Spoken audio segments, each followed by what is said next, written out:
Our first speaker is going to be Hind El Hajj, and the topic she'll be talking about is turning your reading task into an interactive lesson with Google Slides.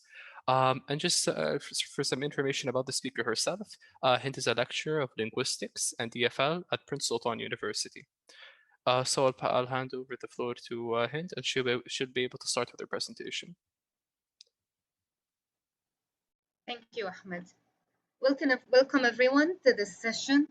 As Ahmed said, in today's session, I would like to show you how you can turn a simple reading task from your textbook into an interactive lesson with the specific online tool, Google Slides. Of course, one of our biggest challenges as reading teachers is to, well, first to get our students to actually read, and then after they do read, is to get them to interact with the text as interactive readers, active readers, not just passive readers, to turn reading from a receptive skill to an interactive skill. There are many online platforms and online tools that help us do that, and one of them is Google Slides. It's a simple PowerPoint tool on Google, but linked to your email. But with all of the tools in it, it creates a lot of opportunity for you to create a simple book-based article and questions into an interactive lesson. So this is going to be a very technical how-to presentation to show you the steps you can use to turn a page in the book or an article from the book into an interactive lesson. I'm going to start by showing you some examples to clarify what I mean, and then I'll show you the step-by-step process of how to turn your reading lesson into an interactive lesson. This is one example here. This is a text, an article taken directly from the book. And students, the reason I choose Google Slides is because it's very user-friendly. And all I need to do is share my slides with students, copy this link, paste it in my chat box for my class. Students follow the link and they can come here and they can edit and they can move things around and they can type and they can interact.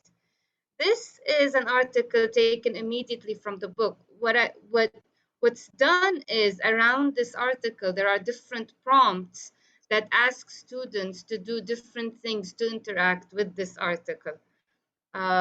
So students should not only have to solve vocab exercises and then read an article and then go and answer questions, generic questions, book-based questions. You can use Google Slides to prompt students to do whatever you want them to do with the article in the book.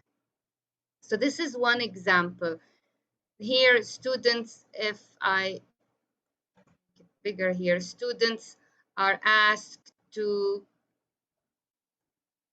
drag the boxes and label the different parts of this article. They are asked to underline or put squares around different kinds of words or different pieces of information.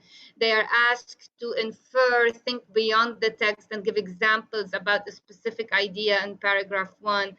They are asked to find and circle different kinds of words or synonyms or any prompt I give them to just drag these circles, color-coded, of course, drag them and drop them in the different paragraphs to find different words.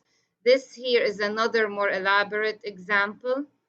Okay, again, there's the article, and then all around the article are prompts to help students as they read, go to the margins and drag and drop subtitles, drag and drop main ideas, complete the compare contrast paragraph, compare and contrast table about paragraph 2, circle words that match different meanings from context, answer questions about details. So students can just on this one slide read and type in their answers or drag and drop the different shapes or lines or whatnot onto the article.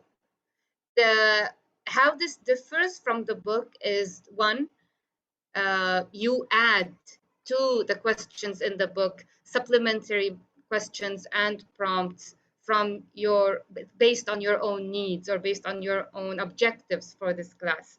Two, you can see students' work. You can sit there in front of your screen and you can see your students read and answer and make connections as you online, as you are sitting in your home and them in their homes, because you're not in a classroom setting.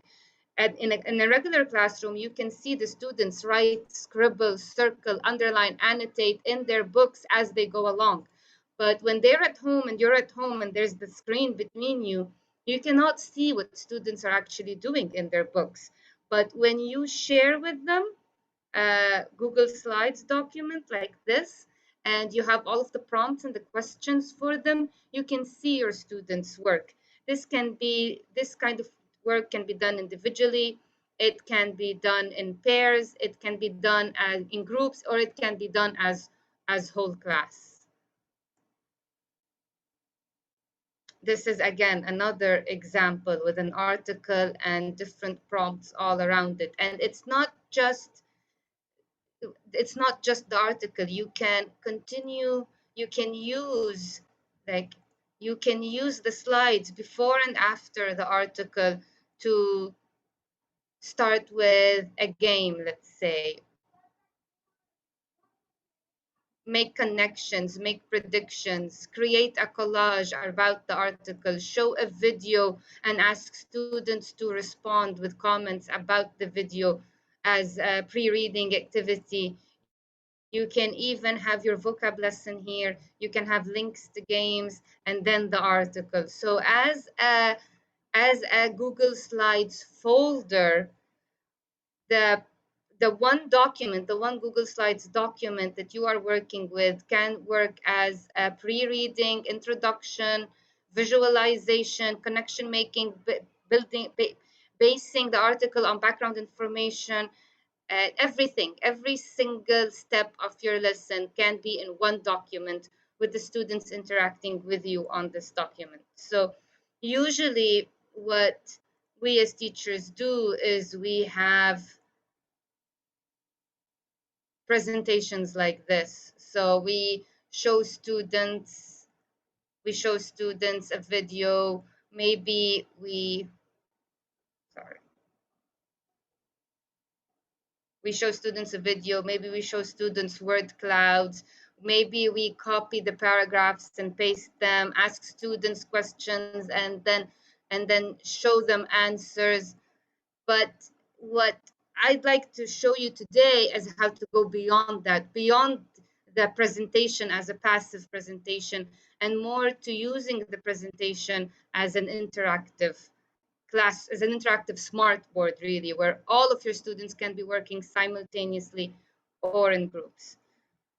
So to begin, I am going to start by creating a new slide. And this size of slide is not very conducive to bringing in your reading assignment and turning it into an interactive lesson. What you need to do first is to change the size, the setup of the slide. And to do that, you go to File, Page Setup, choose the size Custom, and generally you want a bit less than an A4 sheet because your book is A4 size. So 8 by 10 inches works very well. 8 by 10 inches works very well. So what I have now here is I have an 8 by 10 inch slide where I want to put my article or put my pages from the question, a page of questions or vocab page. I have here for our books, I actually have a program where I have all of the book pages scanned, but what you need is a PDF scan of your book and Snipping Tool. Snipping Tool is a very useful tool that every laptop has. You go to the main menu, you search for Snipping Tool, you open Snipping Tool. It allows you to take snips of anything on your screen that you want to take a picture of. You can take a picture of it. It allows you to take snips of anything. So I'm going to go new snip, and I am going to snip out this article over here, the one I want to teach to my students. And the next thing you need to do is save the snip as a PDF. So I'm going to save as an image. I'm going to save it as an image here in downloads. Save. And I go back to my slides, and I do not want to paste this image, because if you paste it as a picture, students can move it. And as students work, they will just move it around. And this is the whole lesson becomes a mess. What you want to do is you want to add the article as a background so that students will not be able to move it around, and so that you can add on it any shapes, text boxes, arrows, anything that you need. So I'm going to go background, choose image, browse. I just saved my picture in downloads. Here it is, the article.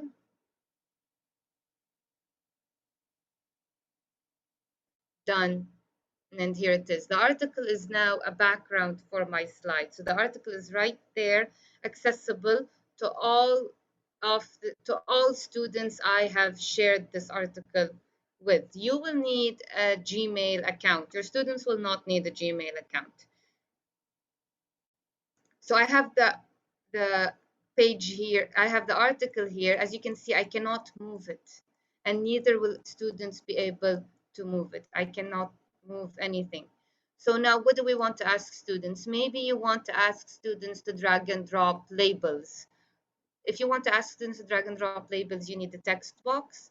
Put the text box here. First, well, you need to give instructions, of course.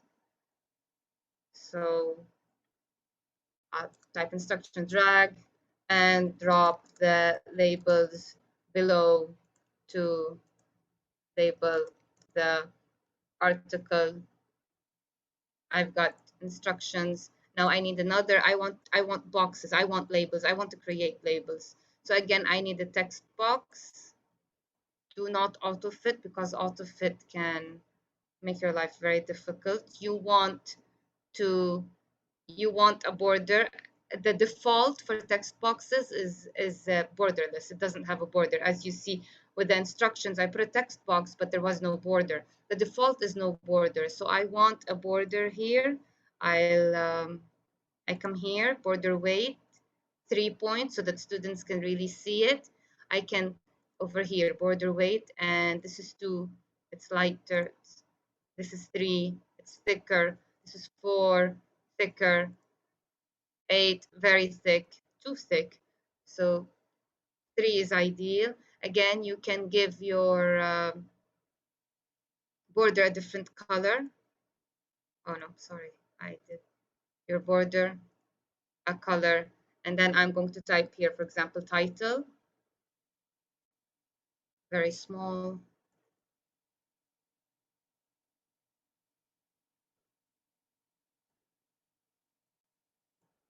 Okay, so students will be able to drag and drop this label over here to identify the title of the article. So title is one label. I want to make another label. I can simply copy, paste, just so I don't have to repeat the formatting for every text box. All you need to do is copy, paste. So I've got title, author,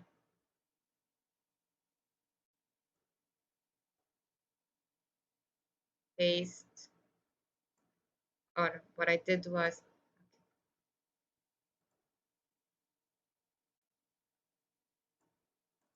footnotes.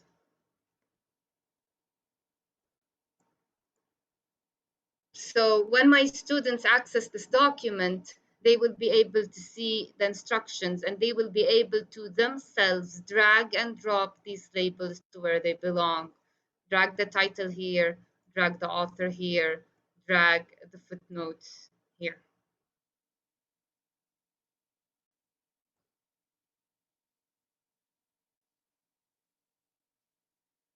Now, if you want to direct students to, of course, you can have main ideas that students drag and drop, match with different paragraphs by dragging and dropping them next to the different paragraphs. You can have subheadings that students drag and drop again next to the different paragraphs. You can have pictures that you paste in the margins that students, again, drag and drop next to the different paragraphs if you want students to visualize the information in a paragraph. Or you can ask students themselves to research pictures. So you can add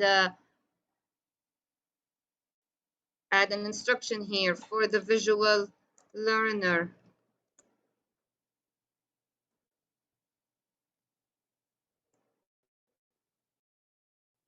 Find and paste pictures about paragraph 2 in the following slide. And they can make a picture collage in the following slide, or in slide 3 to be more accurate, about the information in paragraph 2. If you want to, so you use text boxes to add instructions. Let's say I want students to underline all the verbs in paragraph 1. This is my instruction. I'm asking students to underline verbs in paragraph 1. Then what I want to do is I want to give students lines. So I come here to the line and I have, these are verbs. I'm looking for words only. So I need a short line. Again, make it thick. 3, 4 is good, so that when students drag them and drop them, they are clear, they are visible. Color them different color. Let's say I choose the color red. I have one line here that students can drag and drop under certain verbs, under verbs, and they, in this way they would underline all of the verbs in the paragraph. I want more than one line because there are more than one verb, so I will copy and paste, paste, paste, and now I have 5 lines. Students can drag and drop in paragraph 1 to underline 5 different verbs. Maybe you want to ask students to circle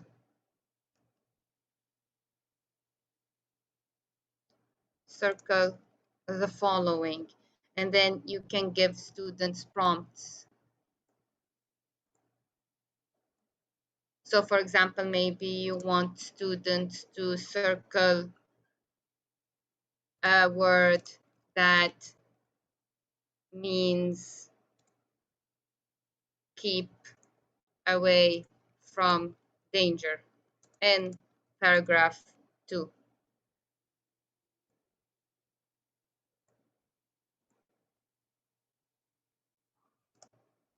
A word that is the opposite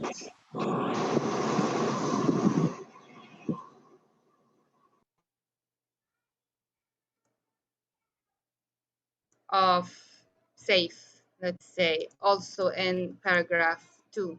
So you want students, you can give students a whole list of prompts, of words, of synonyms, antonyms, meanings from context, anything that you want students to circle. Maybe you ask them to look for examples, to look for facts, underline, circle the facts, underline the opinions, anything that you want students to pinpoint in the article or to find in the article. You can put the instructions in the margins for students. I'm making the instructions large so that you see them, but if you can keep all of your font at 11 or 12, and students will be able to use this zoom to go zoom in, to zoom back out, and to be able to work with this document. So over here, I would want to color code this. So keep away from danger. I can make it bold, color code it as pink. A word that is the opposite of safe. Again, I will color code safe in blue. Oh no, I highlighted it. Blue. And so what I want to do now is I want to give students circles. So I want students to drag the circle and drop it around a word so that they can circle the word. Now, the default for circle is that it has a solid filling. You don't want a solid filling because then when the students drag it and drop it, you won't be able to see what's behind it. You won't be able to see what it's circling. So you want to come here, make the circle transparent. Again, give the line a bit more thickness.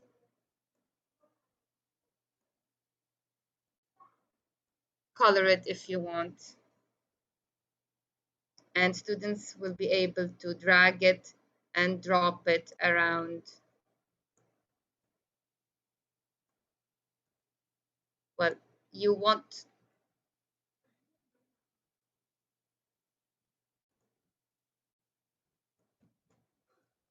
to color it. I want to color it based on the color code here. So the opposite of safe here is endangered. So students will just drag it and drop it here. And as they read, students will be interacting with this text as they read. You may want students to, as they read, branch out of the text and look for information, make connections between what's in the article and their general knowledge, or what's in the article and something that they research. So I've got here, for example, if I want students to focus on this, UNESCO's famous list of World Heritage Sites.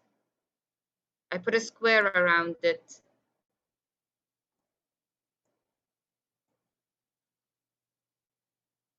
Make an arrow up here. And give students, or make an arrow all the way to the margin, let's say. I can get this arrow, take it all of the way to the margin. As students read, they see this arrow, they follow the arrow. I can give students instructions over here. Research 5 World Heritage Sites. Students, as they read, they do some research, they find 5 World Heritage Sites, they come back, they can paste pictures on the next slide, they can have an 30-second oral presentation about one heritage site, where it is, etc., etc. So in this way, we can help students as they read to stop, go, make connections, broaden their horizon, learn more about what they are reading, and then come back. Again, something we read, we can, so for example, there is here this piece of information. Falconry is now threatened by the growth of cities and loss of natural habitat. So I may want to ask students about growth of cities. Again, transparent, thicker, purple color. I want to ask students about growth of cities, arrow to the margin, and over here, this is where I write a prompt for students.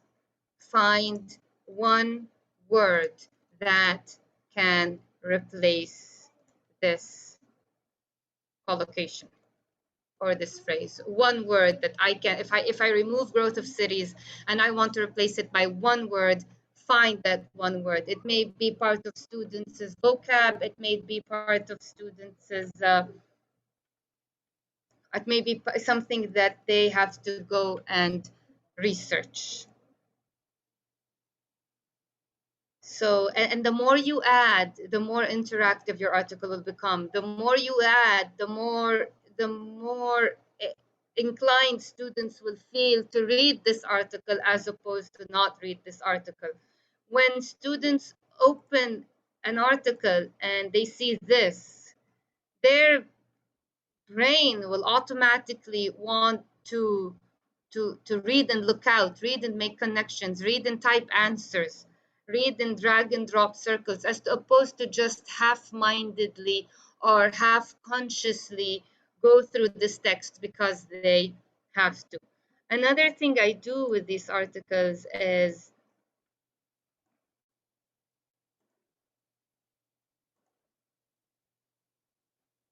this is an example. After what I do is sometimes I add students' names, and so after students read, we come here and we have it as a whole class assignment.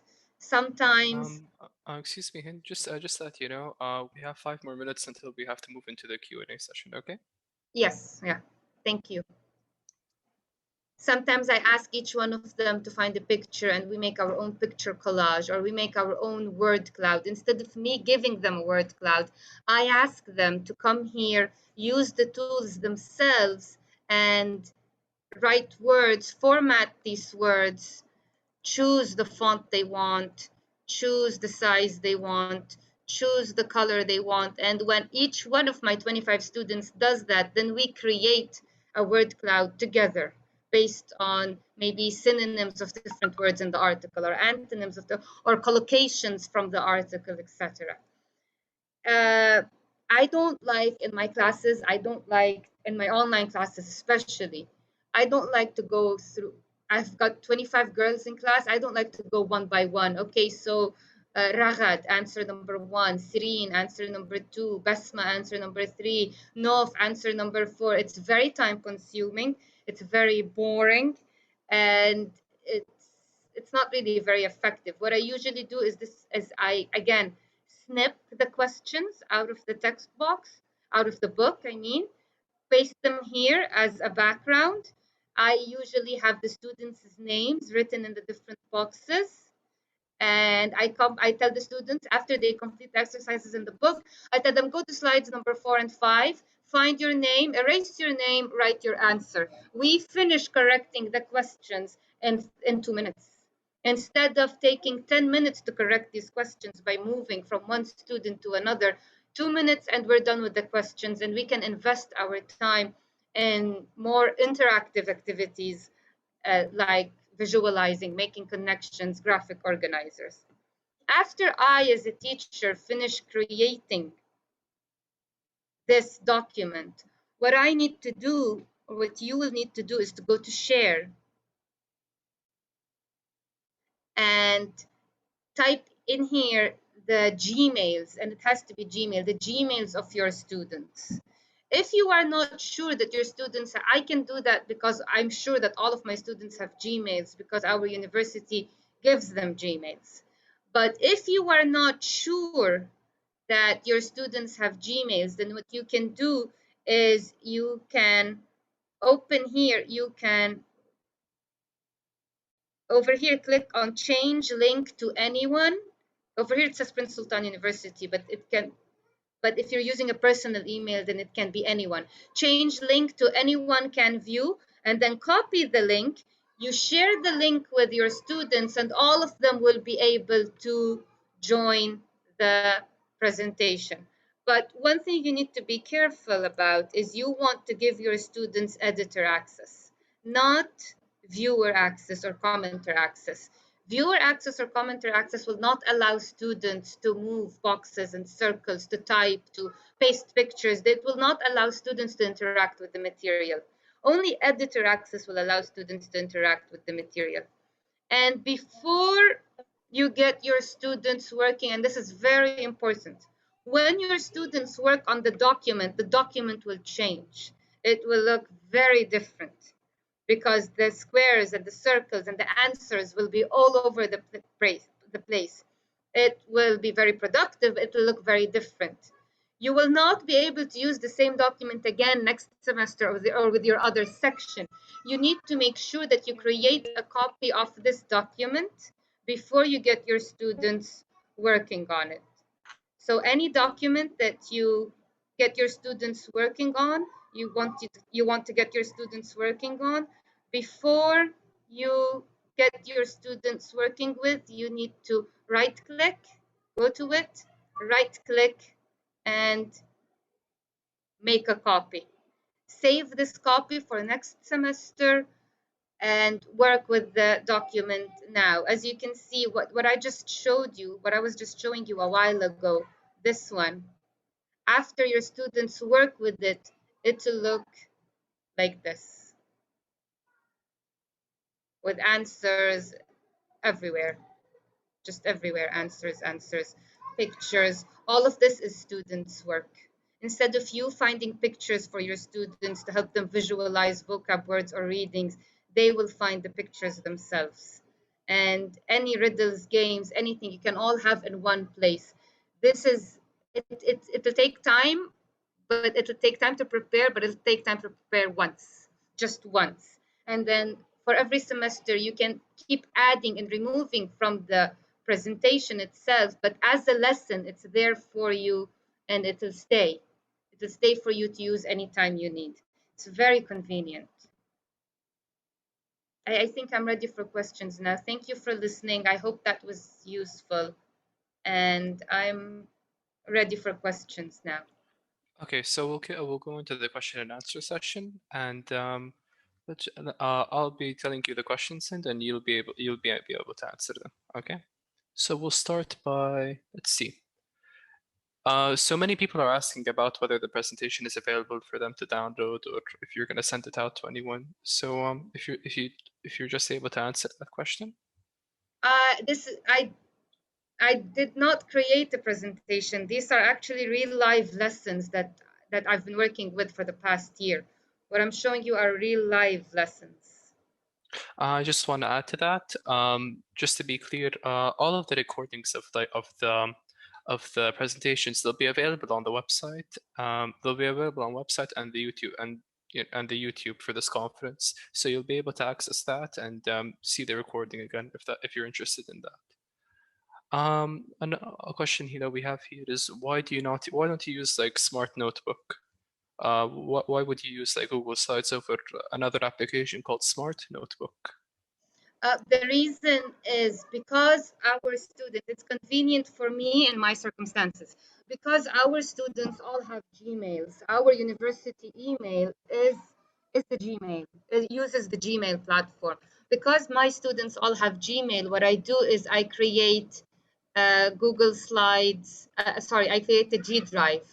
And in this G drive, I've got all of the units. Before we used to use Moodle, but by trial and error, I found that this best fits our need and it's the most convenient tool to use in our classrooms because all of my students have Gmail.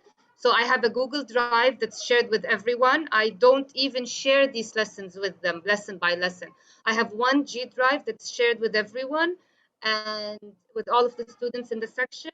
And it's divided. I create folders divided into units, and I just create the presentation here, and all of the students have access to it. And students will for example, do pages 20, 21, and 22 in their book, and they join me at the lesson, and we go over the prompt. We go over. They work, and I just watch them work, and I give prompts and I give feedback. I say, student one, do this. Student two, do number two. So students 4, 5, 6, complete the graph. As they work, I'm giving oral feedback to them, and sometimes I can create multiple copies, give them breakout rooms, put them in breakout rooms, and they can work as a group on it. If I need to be absent for any reason, then I create one Google Slides document, upload it to Google Classroom, and each student will, uh, will have an individual copy to work on, and I can see that they actually did the work. The reason I choose Google Slides is because of the infinite number of possibilities when it comes to formatting, shapes, fonts, adding pictures, backgrounds, inserting videos. I didn't show you this. You can insert videos, any video from YouTube. I come here. If you want your students to see a video from YouTube, insert video. I go to YouTube, I copy a URL, I paste it here. The video is right there. I don't even need to give them links. So I can put everything here, everything I want my students to work with here. And it's easily accessible to them because they have Gmail. And they can always come back and study from this. After we finish doing this, and khalas, unit one reading one is over, we close this, we don't want it anymore. Come the midterm exam where they have to study unit one, which they may have had done 2 months before, they can come back to this. It's saved in the drive for them. They can come back to this and they can study from it. Okay, so it's appreciated your answer to the question, Hind. The next question we have here is, aren't there embedded tools to underline or circle off instance to save time and avoid clutter on the page? What's the question again? I'll just repeat that. So they're asking, aren't there embedded tools to underline or circle off in order to save time and avoid any clutter on the page? Not on Google Slides, but I can share with you an online platform where you can find these embedded tools, and it's called Pear Deck. Pear Deck is a very useful online platform where you find embedded tools. You can sync Pear Deck to your, of course, this wasn't today's topic. I did give a presentation on Pear Deck back in October with the educational webinar jam, the recording is available on the website. Pear Deck is an online platform that is automatically synced to your G Drive.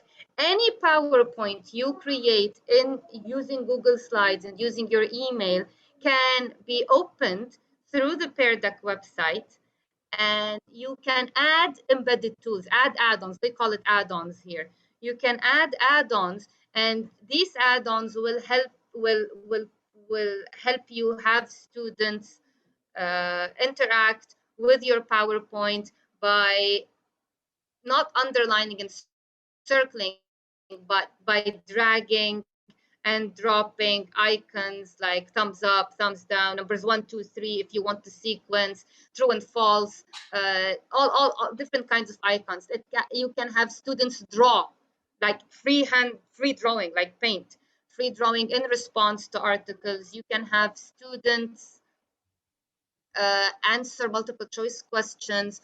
But again, this needs prep, and it needs paying. It's not free. Some of their features are free, but some of their features are not free. But if you want embedded tools, then Pear Deck is an online platform that can help you do that. I just, by trial and error, I just found it easier to do this. Yes, it does take around an hour to prepare an article, but it's all there. It just looks delicious, you know. It looks like when you look at it, it looks like a full-fledged meal. It looks appetizing. Okay, so the next question we have here is, would students be able to edit the document while the teacher is sharing it during a synchronous online lesson? Yeah, that's the whole point. The whole point is for students to be able to edit. All of you will be, it's like a classroom, like you're there. It's like you have a nice big poster on the floor and everybody's writing. Okay, so another question we have here is, what is the name of the program? If you'd just like to say it again, the name of the program. This is simply Google Slides. If you have Gmail, if this is my Gmail here, and I come here to Google Apps, and it's Google Slides. Simply Google Slides. It's not an online. It's Google. It's the Google version of PowerPoint. Okay, so the next question we have here is how do you keep your students from making a mess with the slide?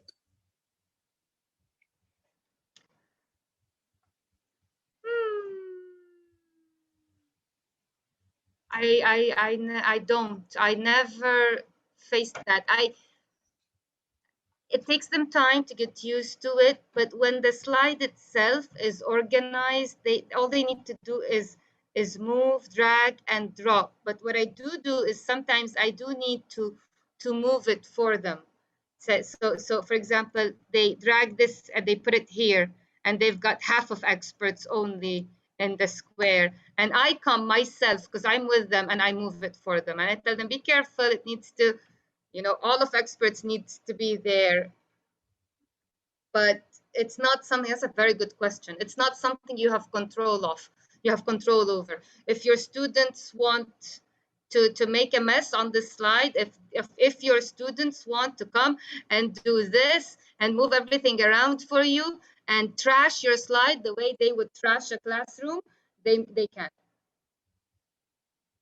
But what you can do is after the class is over, if you want this, if you don't want students to come after class, after your class is over and play around with the answers, then you unshare it.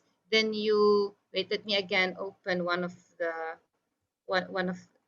ones that students have worked on. If you don't want students to mess with the slides, then after the class is over and after you are done working, you go to share. So this is the slide. Okay, students did all of this. They did the typing, the circling, the dragging, the arrow. Originally, the arrows were like this. And I wanted students to come and drag the arrow and to point to the part of the article where the answer to this question is found. So they did the dragging, they did all of this. After we are done, if I don't want anyone to come after class and move the answers around, then I can come to share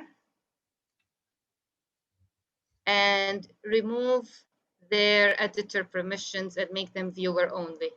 So you can remove their editor permissions afterward.